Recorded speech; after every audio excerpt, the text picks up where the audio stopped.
the end of tonight's meeting.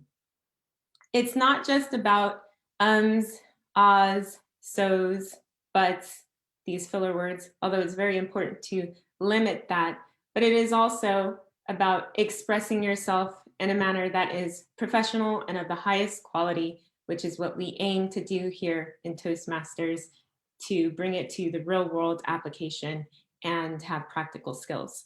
Some people like to use those filler words as measurement of if they're progressing or not. So I will tell you at the end of tonight's meeting how well you have done with that, how often you have used the word of the day, and things that were really, really great that you did well with your language use. Again, I'm your word of the day, your WAG, Andrea, and I'm going to turn it back to our Toastmaster. Thank you so much, dear Andrea. And just a note for everyone in the chat, I have also posted our live stream. Yes, that is right. We are streaming this live to our Toastmasters Facebook page. And if you feel so inclined and you feel undominable tonight, please share it to your personal page as well. The next person that is very important on our team is our general evaluator, Craig Sprout. And Craig, would you briefly explain to us why your position is important in Toastmasters? I will absolutely do that. Part of a Toastmasters meeting is, of course, the evaluations.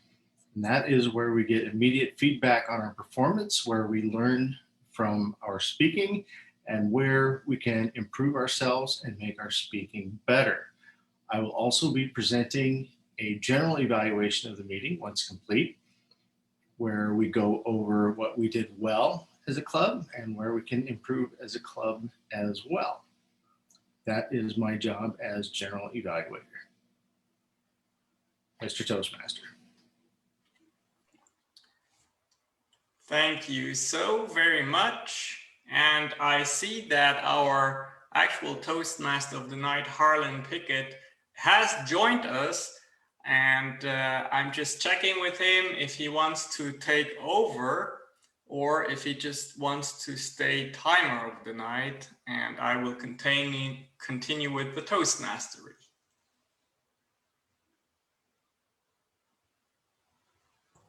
You are on mute. Oh, there you're running slow. Sorry about that. Go ahead, Shankar. I jumped on there earlier and said I'd do it because Laura couldn't, but if you want to go ahead, that's fine. I'll just be the timer. No problem, buddy. Okay, no problem. Well, we were talking about evaluations, and we do have an evaluation team that typically consists of 2 evaluators. Tonight, it looks like we only have one prepared speech, and our evaluator for Joco's speech will be Andrea Ferguson. Along with the evaluation team, everything within Toastmasters is always timed, so we can make sure that we say what we need to say in the allotted time and in the time that we chose for ourselves. With Harlan Pickett being the timer tonight, I invite him to explain how he will conduct timing tonight. Harlan? All right, great. Thank you, everybody. It's wonderful to be here. Missed everyone last week. Timing is very important in Toastmasters because as we go through our speeches, we need to know that we can get our message across in a very timely manner. Therefore, we set times so we don't just get carried away. Most of us on here would just talk all day if you'd let us. We can find our subject and just go on about it and ramble on and on and on. Instead, we train ourselves to be able to talk and get across our message in a designated part of time. Going through our pathways, our different speeches are set for a certain time. And Joco, I'm guessing that you're going to be 5 to 7 minutes tonight. Is that correct? All right, great. So I will be going through, and when that 5 minutes comes up, I'll be showing this lovely green paper that lets you know you have reached your 5 minutes. I cannot do the background thing. Everything turns weird. Remember when I did it before? It's all weird, have green eyes. It's just horrible looking. I'll show this beautiful yellow box. If you get to yellow, red, a red cup. How about that? That's the best I can do for you this evening. I would have been more prepared, but I'm not. No excuses, just didn't get it done. All right. That is what timing is all about. I'll be timing tonight with whatever I can find sitting around my desk, but I do actually have an official timing device here that I'll be able to use instead of just counting on my fingers and toes. All right, that's what a timer does, Mr. Toastmaster. All right, thank you, Harlan. Always appreciate being spontaneous. That is also what Toastmasters is about, being able to cope with the situation in the moment. Don't panic, just keep your calm and public speak. And you will become indomitable in time. Now I would like our table topics master of the night take a brief moment to explain what table topics are and also how long people are expected to talk. Thank you, Shankar. The table topics portion of the meeting is to help us quickly organize and express our thoughts through a 2-minute or less speech. It's usually impromptu, and the variety of subjects just depends on whoever's asking the question. Back over to Shankar. Thank you so much, Joco. Now that we know what the different roles of the meeting are and what the structure looks like, I would like to see if our guest Joe would like to give a short introduction and tell us why he felt compelled to show up tonight. Hello, everyone. Happy to be here. This is my first time ever joining a Toastmasters group. I have heard of it before through another chamber in the area, but I never got a chance to join. So I'm happy to be here. And then, of course, whenever I met Shankar at the luncheon the other day, I just thought, well, this is it. And I really don't know what I have to say or not, but hopefully I can get the best out of today's session. Just to make sure, how long do we have today? We will probably aim to finish around 6:45, 35. Okay, I might have to jump off a little bit before that, if that's okay. But unless you tell me, like, you know what, if you're not going to stay the whole time, just get out of here. I will do that because I don't want to be disrespectful. But yeah, No, I mean, anything that I can fine. learn today, absolutely. I'm here. That's what I'm here for today. Pleasure to see you all. I also just realized that we only have one speaker, so we might finish a little bit early there. Well, thank you for taking the time to be with us. I am sure you will find Toastmasters very helpful, and you have just given your first mini table topic because you didn't know that I was going to call on you. With that, we can move into the part of the meeting where our prepared speeches take place. Tonight's speech, I'm very excited to hear it because apparently Joco is going to give us an inspirational speech. And I know she's very, very good at giving those kind of speeches. It is not the first speech she has delivered, and I'm very much looking forward to it. I also know that Joco is planning on participating in a competition. So tonight is going to be the qualification that she needs to pass in order to participate in the inspirational speech competition. With that, I open the virtual lectern to our first speaker, Joco. Thank you so much, Shankar. Our language is one of the most powerful tools that we have. The way you communicate with others can break through barriers of complex emotion, intentions, and sense of understanding. Who we are as individuals is reflected in our discussions of the world and the words we use to describe ourselves. Chicana poet Gloria Anzaldúa once said, "Wild tongues can't be tamed. They can only be cut out."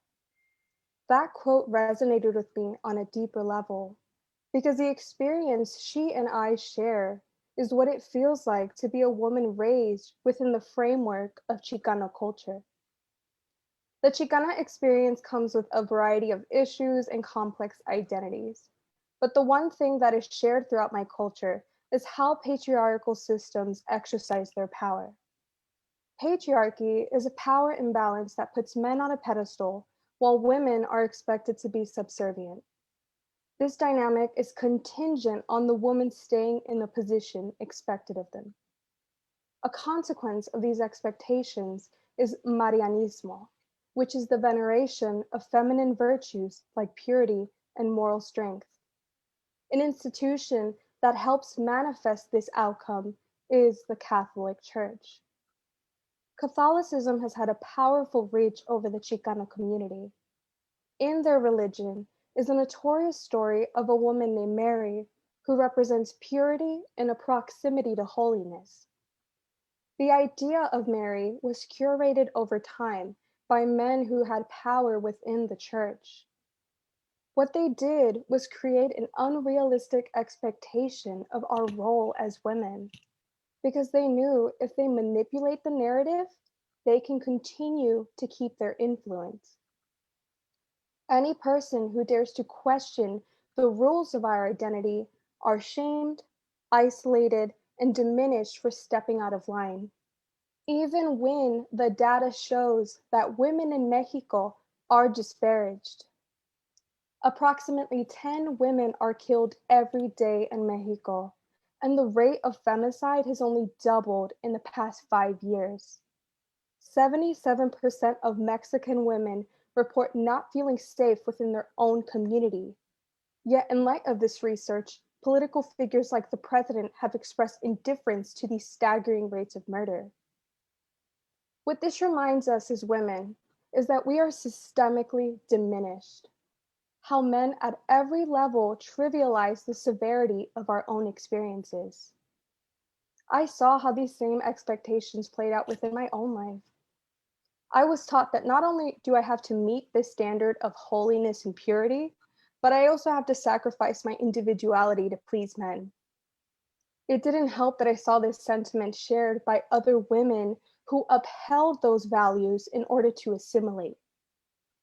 Years of social conditioning made me lose my identity. I became so suppressed that I lost my will to question these expectations. I lost my voice. The environment I grew up around didn't provide the space for me to nurture my identity.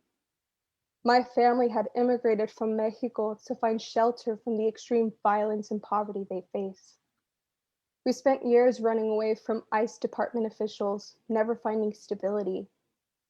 These challenges only reinforced the narrative imposed upon me to keep my head down and let men take the lead. I grew resentful of these expectations and sought out other women who shared my history of suppression. Through this research, I found individuals who had broken free from the shackles of sinister Marianismo. I started to gain confidence in myself and the strength to question my role within my family. As I became more expressive of my perspective, I was told to tame myself, to not step out of line. I pushed back for years to no avail, and soon enough I realized that it was time for me to move on. At age 17, I collected my things and hopped on a bus to San Antonio. I had no money or resources to survive, but I knew that I was ready to redefine my life. The moment I moved out, I knew I needed to break free of the religious dogma ingrained into my mind. But I did not have the resources to reach that goal. I was homeless, and a majority of my focus was on surviving, not thriving. I had to build the space for me to nurture my ambitions. I spent the first few years learning how to budget my money, organize my life, and perfect my grades in college. Reading the stories of other Chicana women like Gloria Andua during this transition inspired me to keep the focus on my future growth. Beginning my mindset transformation was difficult to handle on my own. I had to reframe the voice inside my head and combat the shame and disappointment I was conditioned to think I deserve. The process of actively fighting my perception of the world is something that I still struggle with to this day. But now I feel less pressure to meet expectations forced upon me. The power my oppressors once had has diminished over time. I am no longer restricted to the confines of Marianismo. I have proven to myself through my independence that I have more control over my life. The blood, sweat, and tears that I sacrificed to have a seat at this table gives me the strength to continue my journey of growth. My goal now is to continue pushing myself outside of my comfort zone and fighting the patriarchal systems that keep my people suppressed, to give future Chicana women the freedom to find their voice. Thank you.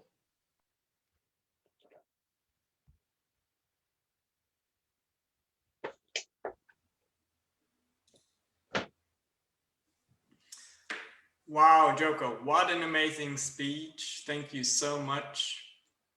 I think you will see as you come to Toastmasters more often, Joe, that a lot of people choose to share very personal experiences of their lives. And it is something that bonds us together and really makes us enjoy these meetings. At this point, I would like the timer to report his recording. All right, Joco, great job. You came in at 6 minutes and 38 seconds. Excellent.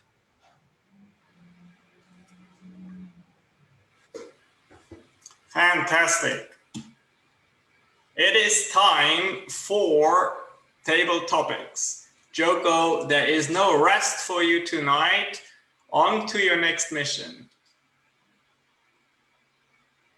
Thank you so much. Usually I like to base my table topics off of whatever theme there is for the night, but since there seems to be no theme, I'd like to just focus on this interaction that we're having. Everything that we're doing is online and completely changed for all of us. So the first question I'd like to ask everyone is, once the pandemic is over and everyone gets vaccinated, you have this time to self-reflect on your transition from work life and to physically interacting with people. The question I want to ask is, what would your preference be? To stay working from home or to go back working and interacting with people face to face?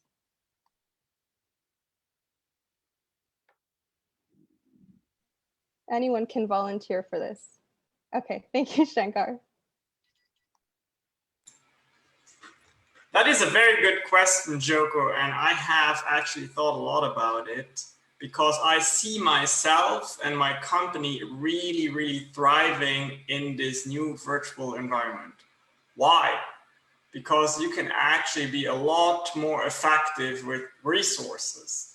There is a lot of overhead that is not there because of this virtual environment. And you can take those monies and funnel them back into tools, into salaries, and into marketing.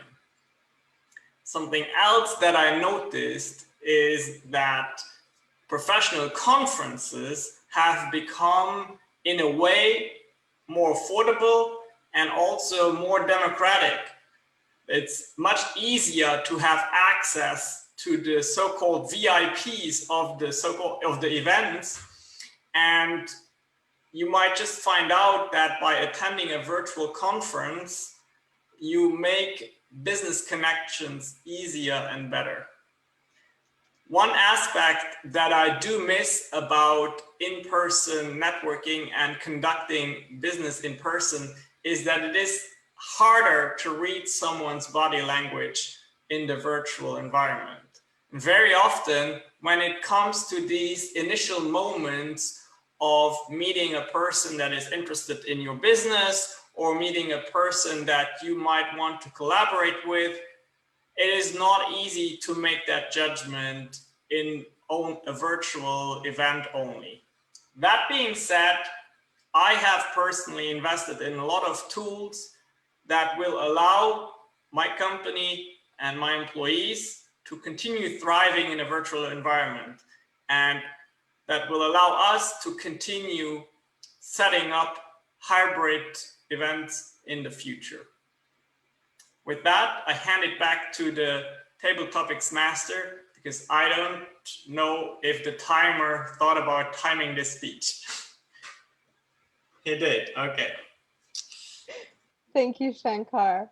And you're completely right. Productivity has definitely been on a rise, and we're able to get more work done virtually. So my next question is, how do you stay productive and motivated working virtually?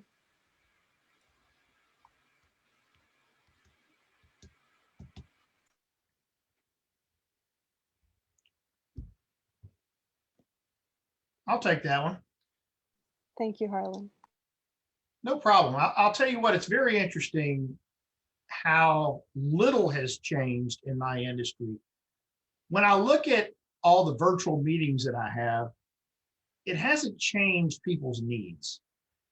People still need health insurance. People still need life insurance. They still need the products that I talk to them about every single day. And I believe they even think about them more now than they may have in the past. So staying busy or staying motivated is not difficult because I have more people reaching out to me now than ever. It's very easy to stay motivated when your motivation is to help people and there are more people reaching out and asking for that help. It is one of those things where I just find myself in an industry that has not been affected in a negative way. In fact, it may be just the opposite. It's an industry where people are asking more questions about what is available and what their options are. You look at how many people have lost work. And if those people can no longer work, then they don't have a job anymore. If they don't have that job, they may not have the insurance that came with it. So they're approaching someone such as myself to help them find something, because who wants to be without health insurance during a pandemic?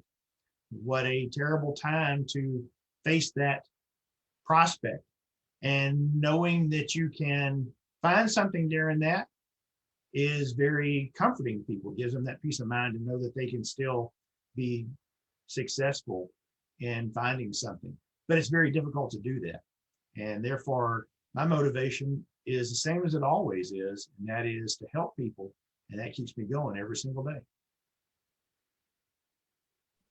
Thank you so much for providing your perspective, Harlan. It's definitely an informative one, hearing from you and Shankar, your experience as business leaders. Something that I've thought about recently in regards to COVID is our perspective of what is considered to be professional attire. I can be honest, when I get up in the morning, I do not dress up for work. I will do work in my pajamas. That's my truth. But my next question is, do you think that we should still uphold the standards of workplace or appropriate workplace attire, or do you think those standards should evolve?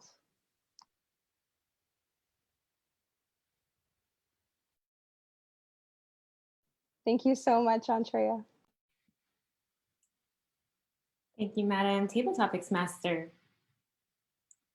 Dear Toastmasters and dear guests, regarding the issue of workplace etiquette as it pertains to attire, I think we all know that I'm in pajama bottoms right now. No, that's not true. But if it were to be true, how much does it affect you? Not that much, right? I think we might need to re-examine what the purpose is of making requirements that may not have an impact on the worker's productivity. In fact, what if I were to tell you that I was actually more productive wearing pajamas bottoms? Again, I'm not, but I could be, and I would probably be more productive. At the moment, in case you're curious, I am wearing very comfortable leggings. And why? Because no one wants to be uncomfortable when they're working. How does it reflect on us, however? If we go into a work environment, which has now changed, the workspace is now online, as we know, and I look a mess. Well, that looks horrible on behalf of the employer. It looks horrible on the company. It looks horrible on me because I am not presenting to everyone. I am not showing what I am capable of just from the outside in. And when you bring dubious thoughts to someone as a first impression, you can never get that back. So, what have we learned? We learned two things. One, requirements shouldn't hinder the productivity of the worker. And two, you still need to make a good impression. If you can accomplish those two things, I think by all means, go ahead and wear those gingerbread shoes and those elf slippers to work with your pajama bottoms all you want, all day long. Madam Table Topics Master. Thank you so much for sharing your perspective. As much as I would love to wear pajamas as well, I do agree with you. Those first impressions are very important, especially in smaller businesses. You don't want to give off the wrong impression. So now that we've all, I mean, it's almost 10, 11 months into quarantine, I recognize in my own life, my routine and the structure of my day-to-day is completely different. So what I wanted to ask you guys next is, what does your daily routine look like now that we're in COVID and we're working from home? Well, I guess I'm it. So Thank you. my daily routine is very simple. I wake up, I come down to my office, my resplendent office, where I exercise my indomitable will over everything around me. And I log in to my work computer. I check my email. I get pre-angered by it for the day by mistakes that colleagues had made. And you know, my tongue is firmly in cheek when I say that. And then at 7:30, I get up from my desk and I take a walk. I walk outside. I've got a back road by my house, and I spend about 30 minutes walking and thinking and getting my thoughts straight. And when I come back, I usually got my heart rate up and I breathed some oxygen. I've got some exercise in, and I feel a little bit energized to sit down and start taking on the day. From that point, it's taking on the day. And that usually means, depending on the day, it may mean meetings, it may mean phone calls, it may mean figuring out problems, working through tickets, taking escalations from our floor techs, what have you. And about noon, since I'm old now, I take a little 20-minute nap at lunchtime, which at work would be severely frowned upon if I were to nap at my desk. However, I cannot stress how much more energized that you feel after a 20-minute cat nap. Lay down, just right about when you hit REM sleep, you get back up and you get back on that computer and you are back at it for the afternoon. So I don't tell my boss this, but this is my dirty little secret with all of you, that instead of taking lunch, grab a quick bite and have a cat nap. Madam Table Topics Master. Thank you so much for how open you are, Craig. Unfortunately, I am gonna have to tell your boss, but just kidding. The last thing I wanted to hear your perspective on is anything you might have changed during quarantine.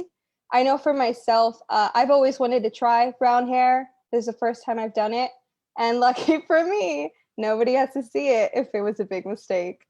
So if you have made a change in your life, Joe, more specifically, what will that have been? And if you haven't changed anything about your appearance or your life, what is something that you think you've learned about yourself in this time frame of COVID?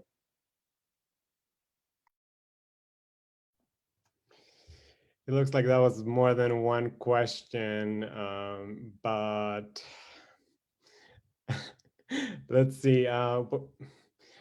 My entire life did change a lot since all of this happened, and it has taught me a lot of things and different perspectives.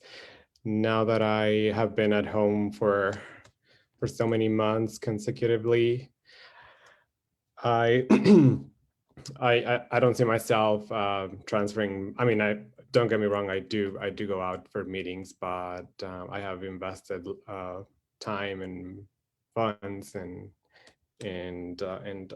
for me to set myself at home. So I don't see myself doing anything else. And also some of my circumstances around me need me to have let me just stay home because I take care of other individuals. So I have to be on the lookout for that. I see that green box. I don't know what that means, but I'll shut up now if I have to. And hopefully I did answer your question. For sure you did. Thank you so Thank much for talking with us today, Joe. I know it's the first time you're interacting with us, but I appreciate you participating anyway. Thank you so much, everyone. I loved all of your answers. It's always so much fun to learn more about you. I'll pass this back to Shankar. Thank you so very much, Joco, and a big shout out to Joe for doing all of this impromptu speaking tonight. At this time, I'm going to ask Harlan to report on the times, and maybe also, since we failed to explain the colors to Joe, catch up on that. All right. Yeah, I showed the colors, but I didn't tell you what they were for. All right. Whenever you meet the minimum time requirement, you get a green.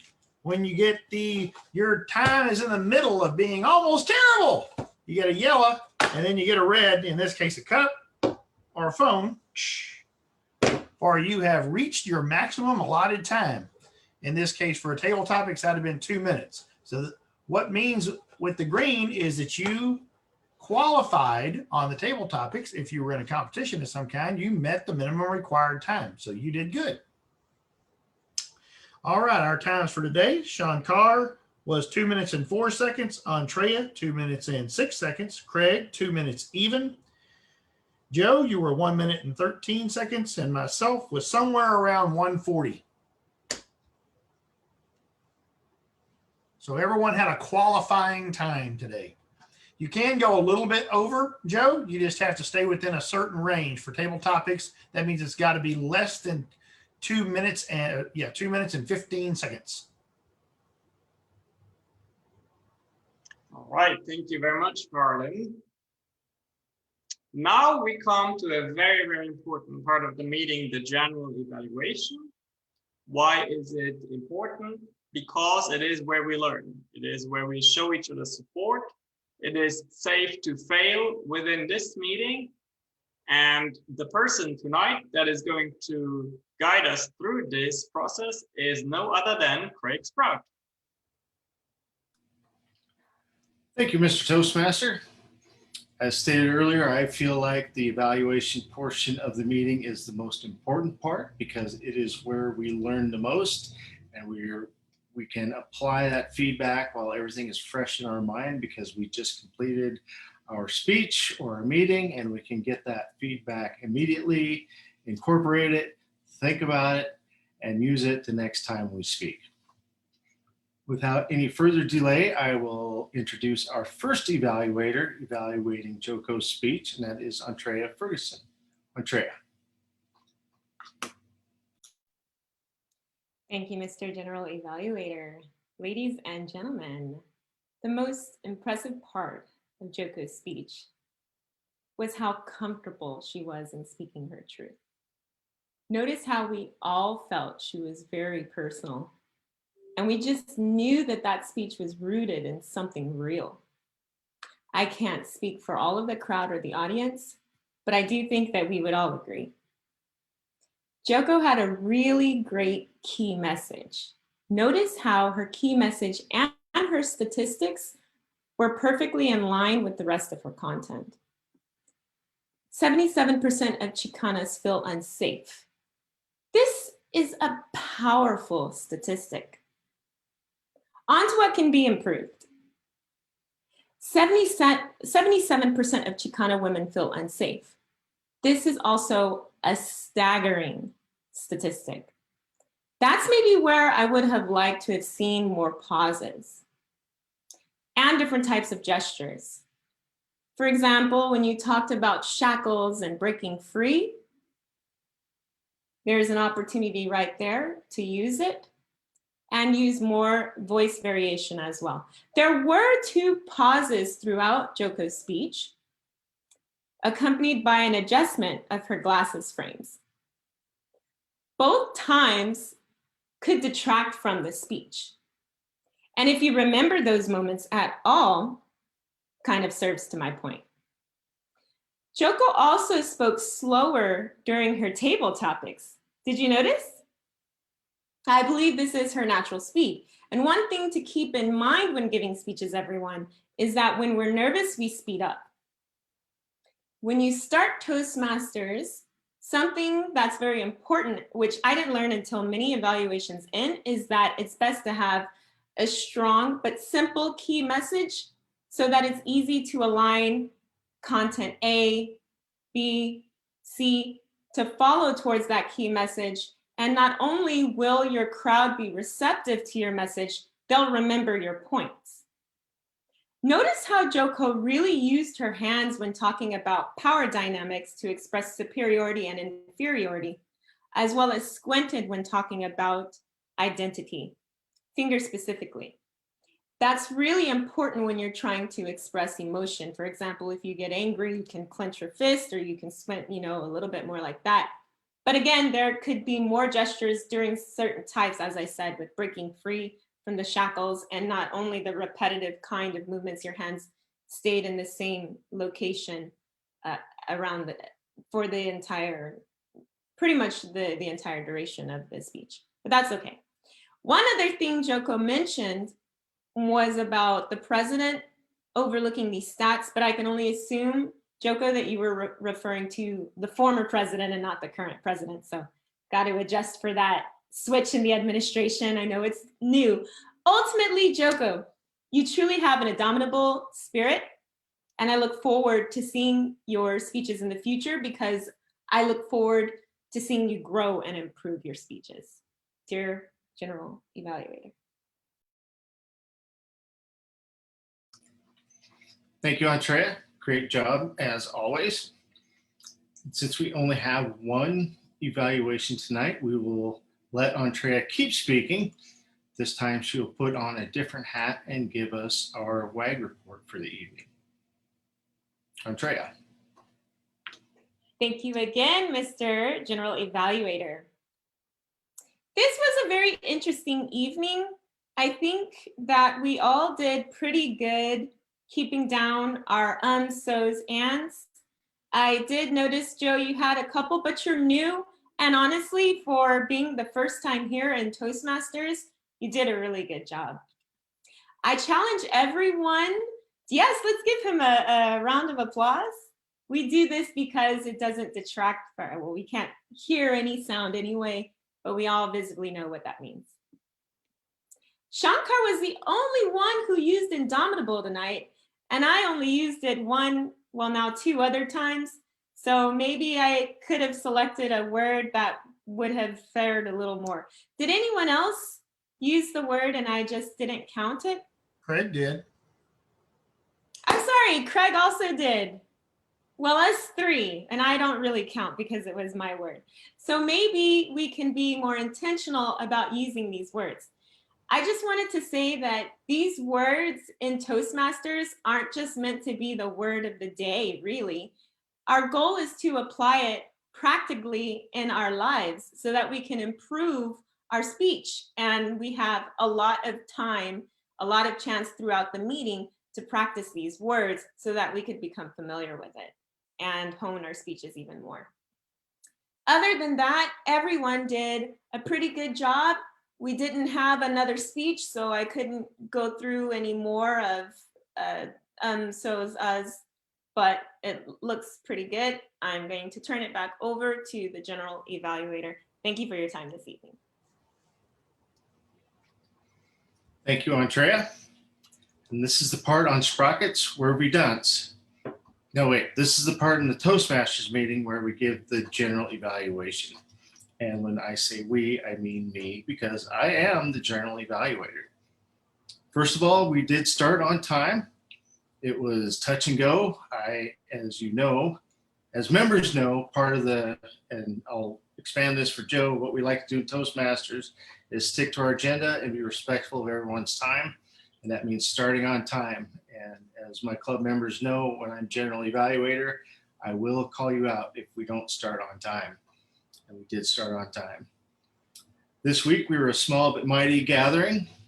We toasted our indomitable Toastmaster spirit, came together, we doubled up on roles and filled everything and had a very good meeting. We had a very good speech and we had thoughtful and intriguing table topics.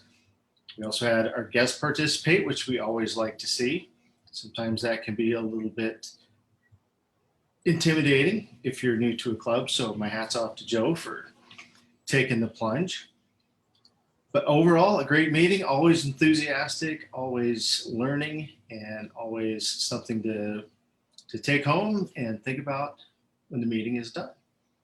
And with that, I will return control to our Toastmaster, Shankar Ponsaledi. We did pretty well here because Craig is a very experienced Toastmaster and he often has a strict eye on what we do. I'm glad that Joe got to see an excellent version of our meeting. And I will also tell you, Joe, that as the VP of Membership, please reach out to me so that we can get you started on becoming a member of our club. We would very much hope to have you within our ranks. And with that, I hand it over to our president, Harlan Pickett, to finish up the meeting tonight. All right, great. Thank you very much.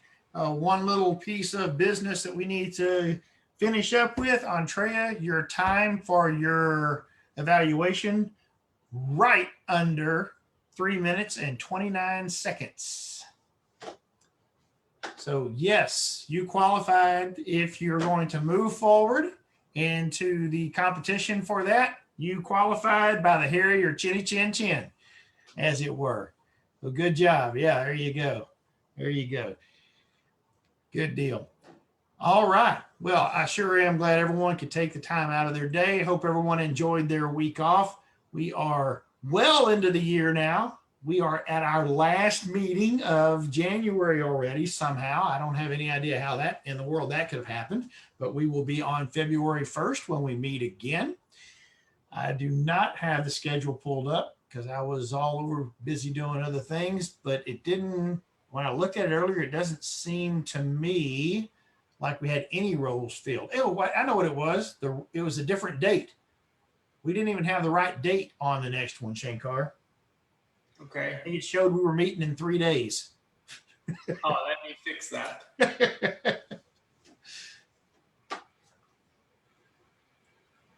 And while I fix that, no, actually, I can only do one thing at once. Let me do the announcement of our best table topic first. Okay.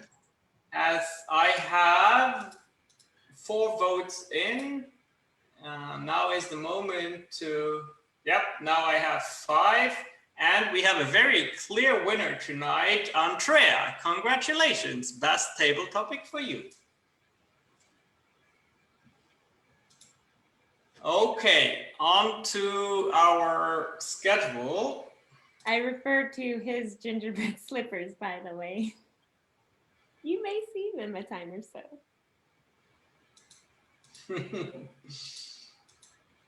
February 1st, everything is up for grabs, my dear friend. Andrea, what do you want to do?